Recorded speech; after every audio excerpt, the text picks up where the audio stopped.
हर शनिवार के इस चौथे अंक में मैं हमारे अपर मुख्य सचिव डॉक्टर एस सिद्धार्थ का स्वागत करता हूं, उनका अभिनंदन करता हूं। सर, अभी शिक्षकों ने और कुछ बच्चों ने भी प्रश्न पूछे हैं। पहला प्रश्न है प्रियंका प्रियदर्शनी मल्हाटोल परिहार सीतामढ़ी से। वो पूछ रही हैं कि क्या अन्य विभाग के कर्मियों की तरह हम शिक्षकों के लिए भी आई कार्ड की व्यवस्था हो सकती है? क्या विभाग की तरफ से ई शिक्षा कोर्स पर आई कार्ड डाउनलोड करने की व्यवस्था की जा सकती? देखिए, हम लोग ये सुझाव अच्छा है। हम लोग एक आई कार्ड डाउनलोड करने का प्रावधान रखेंगे। आप QR कोड भी, और जिसको भी जांच के लिए आवश्यकता होगी QR कोड से वो अपना ओरिजिनल चेक कर लेगा जी। तो हम लोग व्यवस्था कर देते हैं शिक्षा कोर्स में। तो ये आपका जो सुझाव है हम लोग स्वीकार करते हैं जी। दूसरा सवाल सर, ये राजेश कुमार भारती शिक्षक उत्क्रमित मध्य विद्यालय हेमजा भारत नवादा से हैं। ये पूछ रहे हैं कि 21वीं सदी के कौशल के अनुरूप कई चुनौतियां हैं। ऐसे में क्या शिक्षण सामग्री और पाठ्यक्रम बच्चों की आवश्यकताओं और आधुनिकता को देखते हुए अद्यतन करने के लिए राज्य सरकार प्रयास कर रही है? इससे संबंधित प्रमुख प्रयासों की चर्चा चाहता हूँ।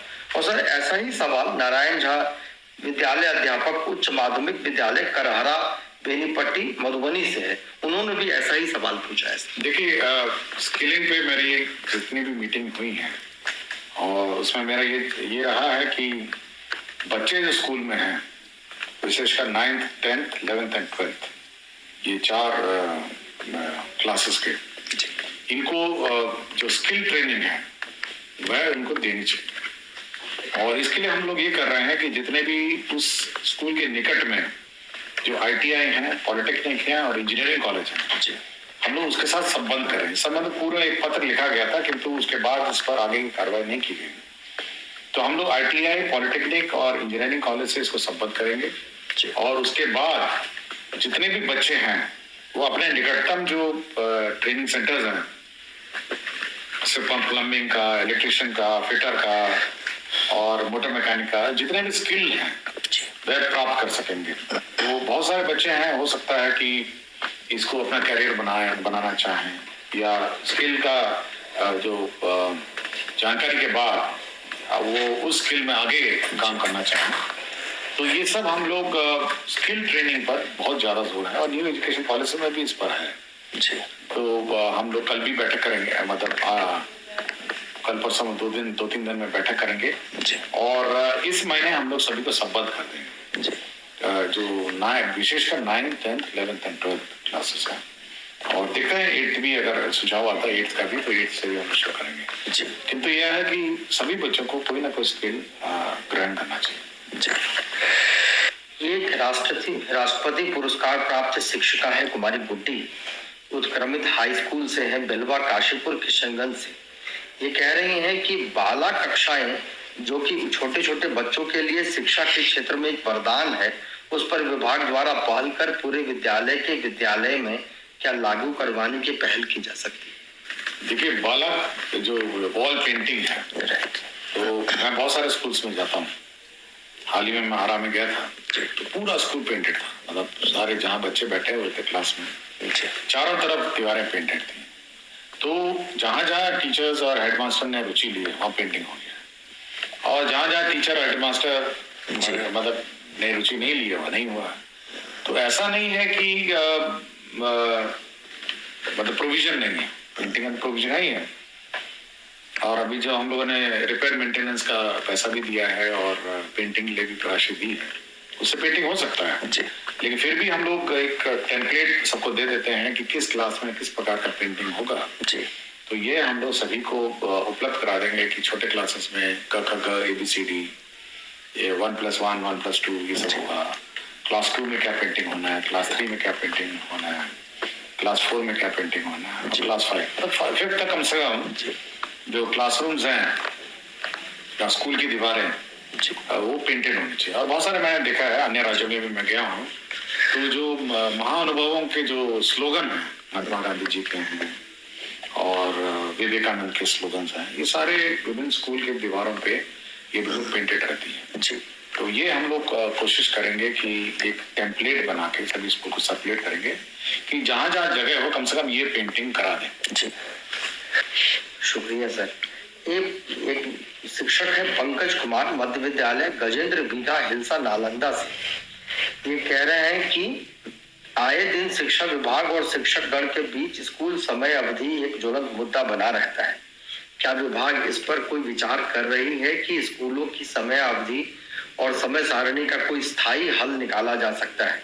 क्या हमारे विद्यालयों को निजी विद्यालयों की तरह सुबह 8 बजे से 2 बजे तक किया जा सकता है?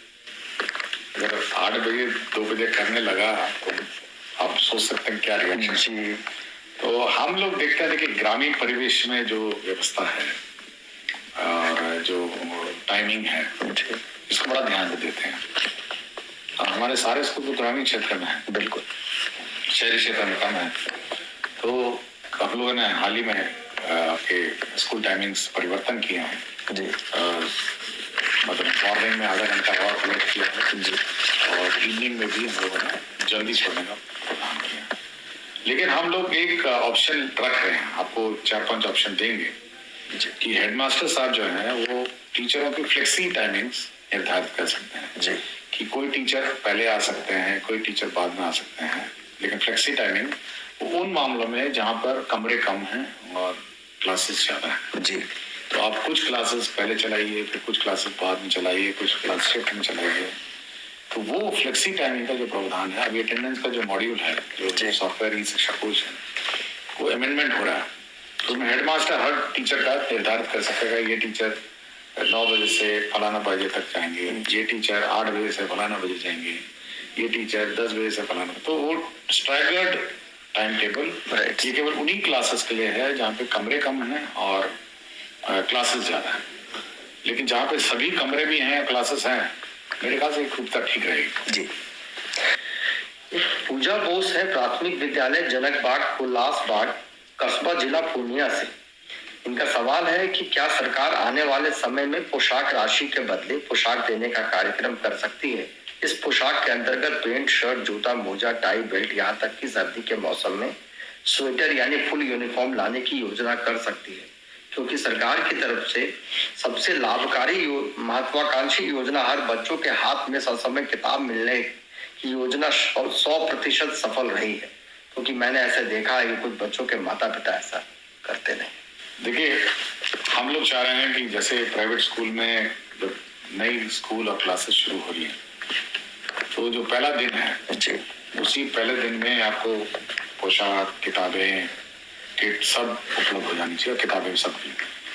तो अगले वर्ष से हम लोग इस पर योजनाबद्ध तरीके से काम करेंगे जी। हम लोग कोशिश में लगे हैं कि जो पहला डे 1 जिसको होगा तो बच्चे नए कपड़ों के साथ, नए पोशाक के साथ नए क्लास में दाखिला लें।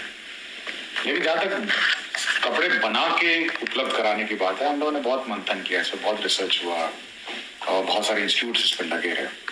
फिर बाद में हम लोगों ने लगा कि नहीं, क्योंकि स्थानीय स्तर पर कपड़े सिलाए जाएं, स्थानीय स्तर पर कपड़े बनाए, मतलब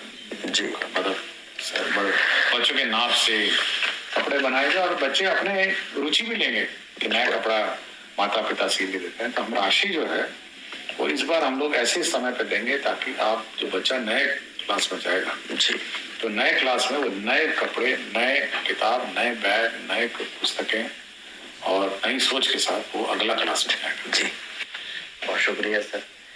कि अब कुछ बच्चों के सवाल है सर। आराध्या, ईशया और नेहा 6वीं में पढ़ती है, बालक मध्य विद्यालय मुसल्लापुर पटना से है।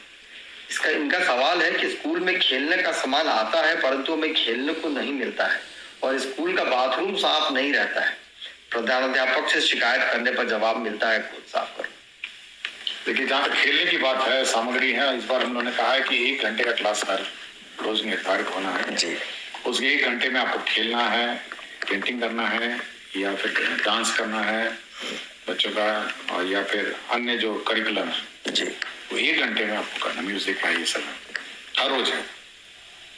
और ये बिल्कुल हम लोग मॉनिटर करेंगे कि आपने जो टाइम टेबल बनाया है और ई शिक्षा कोर्स में इसको चढ़ाना भी होगा भविष्य में। अभी व्यवस्था नहीं है, ये भविष्य में ई शिक्षा कोर्स में टाइम टेबल भी हम लोग मॉनिटर कर सकेंगे जी। कितने अपने खेलने के समय दिए, कितना म्यूजिक हुआ, कितना डांस हुआ, आर्ट हुआ, कल्चर हुआ। तो हम लोग का है कि जो एजुकेशन है ये बड़ा मतलब समावेशी एजुकेशन है जी। केवल किताब पढ़ के या किताब का अध्ययन करके एजुकेशन हो, बल्कि बच्चे सभी कलाओं में निपुण हो। आर्ट है, क्राफ्ट है, कल्चर है, म्यूजिक है। और जहाँ तक बाथरूम की बात है, हम लोगों ने सभी टीचर्स को ये राशि दी है कि सफाई कर्मी रखे, वो सफाई नियंत्रण करें। तो ये शिकायत जरूर जगह जगह मिलती है और कभी कभी जो वेतन आगे पीछे हो जाता है जी। सैलरी का, उसमें भी ये निरंतरता टूट जाती है। तो हम लोग कोशिश करेंगे कि समय पे ऐसे सफाई कर्मियों को वेतन मिले और वो नियंत्रण रूप से इस पर काम करें। जी सर। एक कक्षा 8 का छात्र है सुशील कुमार, राम मोहन राय सेमिनरी से है। शिक्षक पढ़ाने की बजाय खुद पढ़ने बोलते हैं और स्वयं दूसरे कामों में व्यस्त हो जाते हैं। देखिए, एक बार मुझे याद है, मैं किसी बच्चों के से बात कर रहा था जी। तो मैं से पूछा कि आपके स्कूल में क्या चलता है जी। तो बिल्कुल यही बात बोला बच्चा। बच्चे ने मेरे ख्याल जी, बच्चे ने सवाल पूछा है सर। तो बच्चा बोला कि सर हम तो जाते हैं स्कूल में, और तो उसने एक बड़ा टर्मिनोलॉजी बोला, मेरे दिमाग में आज भी बैठा है। और मैं प्रभारी जिला सचिव जी रहते हैं, हम जिले में जाते हैं। तो उसने बोला, मैंने कहा तो आप बैठे रहते हैं, टीचर क्या करते हैं? जी। स्कूल में तो आप जाते हैं। एक शब्द बोला तो वो बच्चे ने जांच किया होगा, बच्चों ने ही जांच किया कि बोला कि गपिस्टिंग करते हैं। शब्द मुझे गपिस्टिंग जो शब्द है ना जी, मैंने कहा गपिस्टिंग क्या होता है? तो बोला वो हम बैठे रहते हैं, गप लगाते हैं। मेरे ख्याल से ये बड़ा आपत्तिजनक है। देखिए, बच्चा आता है, बच्चे और माता पिता बड़े उत्साह से आपको बच्चों को भेजते हैं, और जो शिक्षक हैं ये उनका दायित्व है कि वो बच्चे को मतलब शिक्षा दे, उसका भविष्य बनाए। मैं बार बार बोलता हूँ, हर फोरम में बोलता हूँ, पर उसका भविष्य बनाने का काम आपका है। अगर उस समय में आप गपिस्टिंग करेंगे, मोबाइल देखेंगे और इंटरनेट देखने बैठ जाएंगे तो थोड़ा ये बहुत कम संख्या है, ये नहीं कहते बहुत लोग करते हैं, बट जितने भी टीचर करते हैं काम, वो मेरा उनका अनुरोध है कि भाई बच्चों को पढ़ाइए जी। और ज्यादातर मैं बहुत सारे स्कूल में मैं औचक जाता हूँ, ज्यादातर स्कूल में बच्चे को टीचर लोग बड़े मेहनत से पढ़ाते हैं जी, बहुत मेहनत लगाते हैं। और कुछ हैं जो गपिस्टिंग अभी भी मतलब करते हैं, जिसका मेरा अनुरोध है कि आदत छोड़ के आप बच्चों को पढ़ाएं। जी सर। एक साक्षी सिन्हा है, कक्षा 8 की बच्ची है, आर्य कन्या प्राथमिक विद्यालय नया टोला से है। उसका सवाल है कि स्कूल के बंद होने का समय निर्धारित समय 3:15 है, परंतु कई बार बच्चों के कम आने की स्थिति में स्कूल पर समय से पहले बंद करा दिया जाता है, और घर जल्दी पहुंचने पर अभिभावकों का प्रश्न होता है कि स्कूल जाने की बजाय कहीं और घूम रही थी क्या? देखिए, अभी हम लोगों ने जो अटेंडेंस सिस्टम है, अभी एंट्री अटेंडेंस फोटो के साथ है जी। तो अभी 1 दिसंबर से एग्जिट अटेंडेंस भी फोटो के साथ है जी। मतलब जब आप बाहर स्कूल छोड़ के जाएंगे तब भी आपको फोटो खींचनी होगी जी। तो एंट्री और एग्जिट दोनों मॉनिटर होगा, पहले नहीं था जी। तो हमको बार बार पूछे कि भाई ये मतलब एग्जिट एंट्री जो है वो बिना फोटो के कारण है, तो क्या हो रहा है? तो यही शिकायत है जी। तो इस बार एग्जिट अटेंडेंस भी फोटो के साथ है जी। तो मेरे ख्याल से ये शिकायतें कम हो जाएंगी सर। और समय भी मैंने निर्धारित किया 4 बजे, तो अब वो शिकायत नहीं होगी, जल्दी बच्चे चले जाए। सर, एक सवाल है, शिवानी कुमारी है, 6वीं में पढ़ती है, बालक मध्य विद्यालय मुसलापुर की है। इसका सवाल है कि शिकायत पेटी में डाले गए शिकायत पत्रों को जांच के दौरान गायब कर दिया जाता है। इसका एक एसओपी बनाएंगे हम लोग जी, और एसओपी बना के इसका हम लोग जो बाल संसद है, बाल स्टूडेंट कमिटीज है जी, इसको थोड़ा सुदृढ़ करेंगे। सुझाव आया है जी, और ये उनके समक्ष ये लोग कंपाइल करेंगे, करेंगे। तो ये एक एसओपी इसका बनाना है। मेरी जानकारी में ये एसओपी नहीं है, और कैसे उसका डिस्पोजल होगा, कैसे उस पर विचार होगा, और फिर बच्चे को कैसे फीडबैक मिलेगा, इसका एक एसओपी हम बनाएंगे। इस सुझाव के लिए मैं धन्यवाद देता हूँ जी। बहुत बहुत शुक्रिया सर।